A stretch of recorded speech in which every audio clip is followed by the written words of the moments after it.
Hi friends, welcome back to our urban homestead, back in the kitchen. So I've never canned store-bought tomatoes before, and my wife at her store got a really killer deal on a case. She asked if I wanted to can them. We are super low on our tomato products, hence the reason I'm doubling my tomato plants this year. Last year I did between 40 and 50. This year in the garden I will have 100 tomato plants. We are almost completely out of tomato-based products. That cannot happen. I don't want to go to the store and buy them. But these are store-bought tomatoes. We're gonna see how it goes. Never done it before. I have a 22 quart roaster oven that is preheating. I have a bag right here. All of what I cut out is gonna go to the chickens, and they're gonna make me some great compost and fertilizer for the upcoming garden, and a sink full of tomatoes. These are soaking in a mixture of vinegar and boiling hot water. I had several tea kettles because store-bought produce has like a food safe wax coating on it, and it kind of creeps me out, so I want to get that off of there. Some of the tomatoes from the boiling water have already started to so just like if you were to blanch tomatoes, I typically do not remove the skins from any tomatoes that I do. I'm not gonna de-skin all of these, but if, just like this one, if I can pull it off easy during the cutting process, then that's what I'm gonna do. So all I do normally for tomatoes out of our garden, I just throw them into freezer bags. Skin, I do cut out this the top core, and I will just throw them into freezer bags. And then when I have enough to fill up a roaster, I will put them in, cook them down, and that is how I do all of my tomato products, except for ketchup. I make the ketchup with green tomatoes that are unripe. So I'm just gonna cut them in half, throw them in the roaster. I'm not gonna worry about like if the skin hasn't slipped on all of them, I'm not gonna worry about it. But if it's coming off, I'm gonna peel it off, just because, like I said, that food grade wax kind of freaks me out. And then I also will cut this little part off. And all of this scraps are gonna go to the chickens. It's not garden fresh, but they will enjoy it. One reason I leave tomato skins on, there are just a couple things that I will take the skins off of, is because I use an immersion blender to get my tomato products smooth. So I don't really worry about the skin too much. If I leave it on, it is because those skins act like a natural thickener when I blend them all up.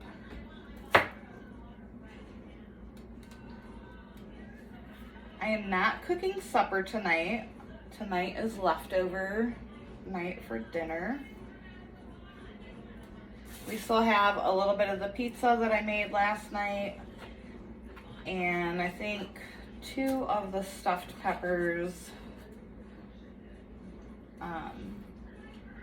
from a couple nights ago. So listen, I need some recommendations on a good video editing thing for iPhone. I've tried a couple and I can't figure them out. I am not super technological savvy. Like, obviously I know how to use Facebook. But other than that, I need help in that department. And I want to be able to edit videos to where, like, this process I can just speed up and you guys won't have to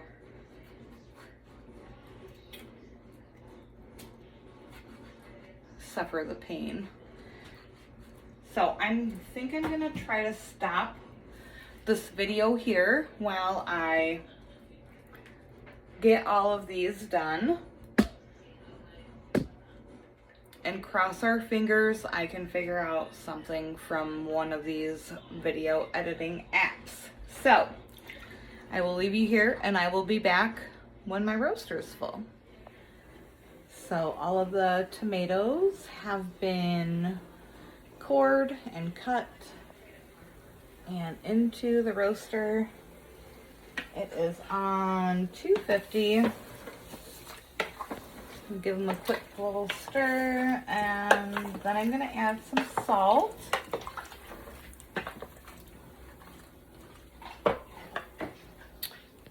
We use pink salt.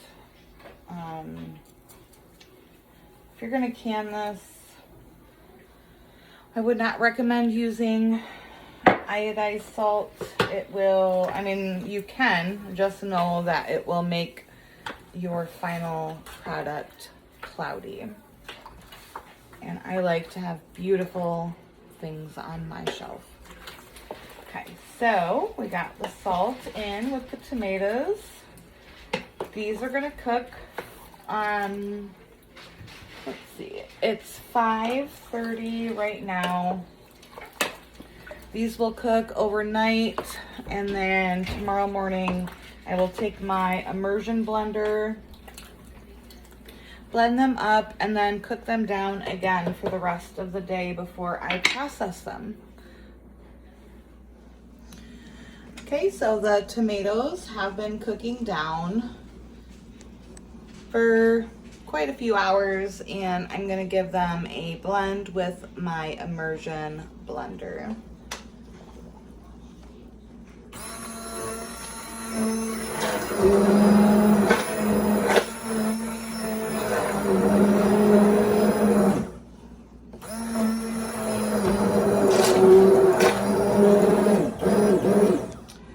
And I'll be back when they're all blended.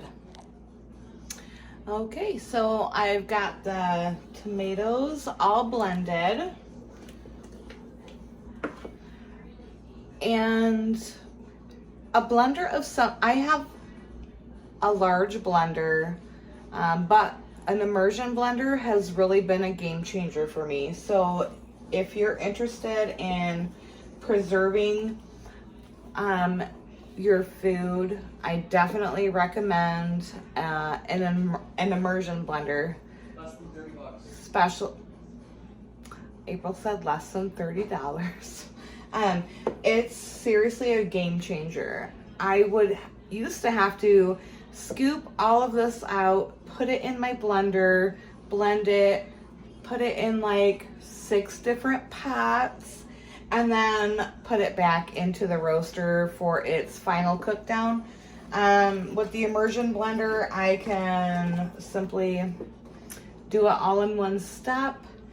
It is a game changer.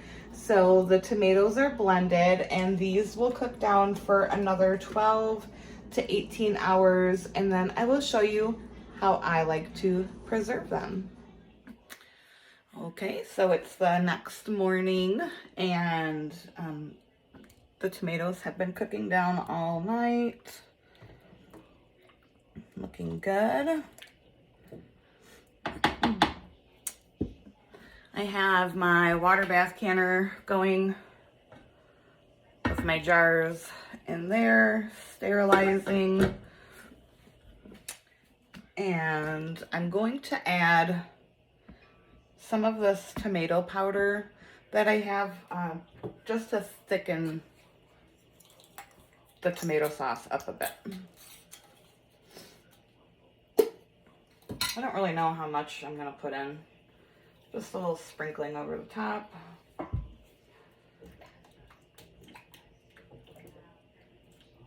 And since these are store-bought tomatoes, I figured the powder from my garden tomatoes would give it a little bit of an extra delicious flavor.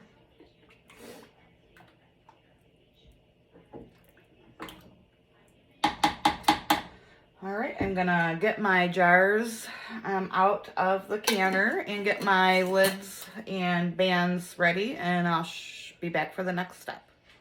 All right, I've got my jars out of the hot water bath, and we are gonna get ready to get this canned up. Now, because I don't know the acid level in these tomatoes, because I did not grow them myself, I'm gonna add just a little cap of lemon juice to each of my quarts. So I'm gonna do that real quick.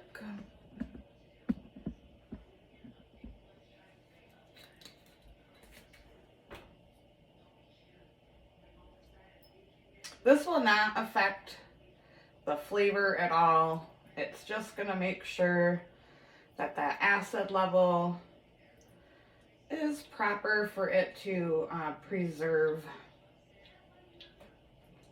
because I don't want to go through all this work and then have my food spoil. That would not be very good. And this is just organic lemon juice. It literally has one ingredient: lemon juice. Okay, so now we're gonna get our jars filled. Just got my little funnel. I've had this, oh, I don't know, a couple of years. I got it for Christmas, and I used to have one of those really nice metal ones that was my grandmother's, but it was just so old that it was disintegrating, and I didn't feel safe using it anymore. So we're just gonna fill the jars up to 1 inch of headspace, and that is this lip up here. I'll show you in a second if I can pick it up. It's pretty hot. Ow, for crying out loud, look at that. Jeez. Ooh, that's hot. So right to here. And you're gonna wanna debubble as well.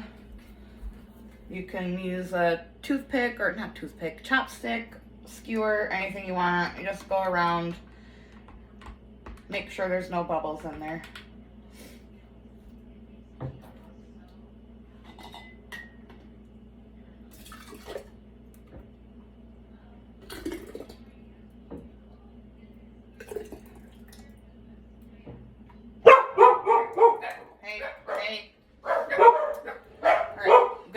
Sorry about the dogs. Get the rest of these jars filled, and I'll be right back.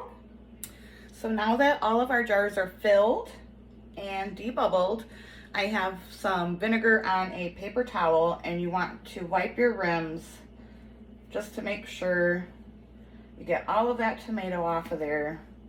And that way your jars are going to seal. You won't have to worry about all of your hard work going to waste because it doesn't seal properly. Now you can just reprocess them if that happens. Then I got my lids and bands, and you just want to screw this on till it just tightens. And you don't want to tighten it way too much. Your seals will buckle. Your product will have siphoning, and that's where it comes out of the jars and into your canner. And that's not fun. Not fun. I'm going to process these in my water bath canner for 40 minutes. It would be 35 minutes if you're doing pints. If you don't have a water bath canner, you can just use any big pot that you have that will fit your jars and allow for water to be 2 inches above. All right, get these in the canner.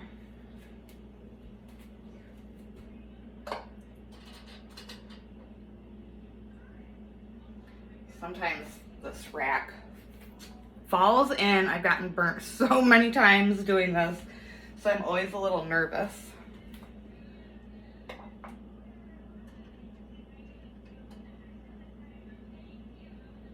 Don't fall. Then I'm gonna lower it and get these other ones down.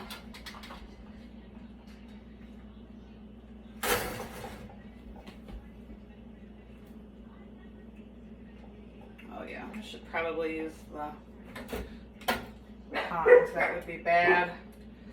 Bad news.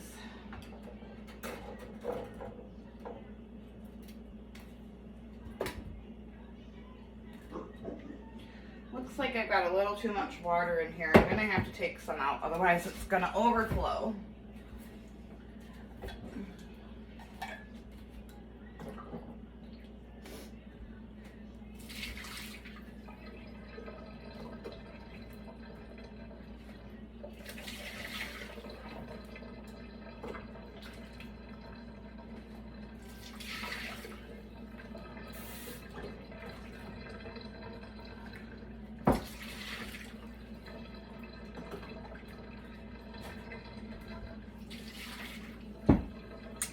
All right, and like I said, we're gonna let the water needs to come up to a rolling boil.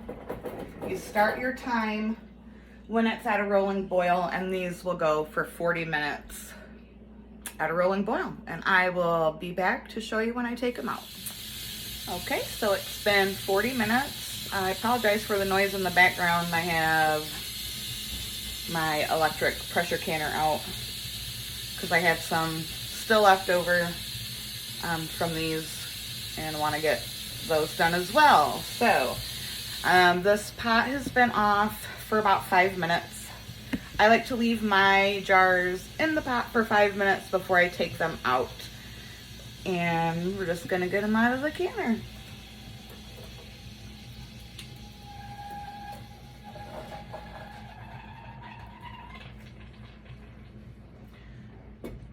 I set my jars on a cutting board. If you're gonna set these on a counter, it's very important that you have a towel or something on your counter, because the temperature difference from the hot jars to your counter can break your jars. I've actually had that happen. Not a good time. Not a good time at all.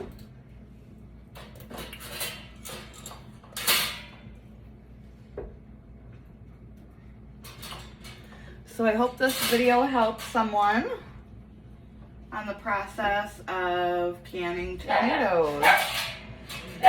Thanks for watching, and I'll be back soon. Bye-bye.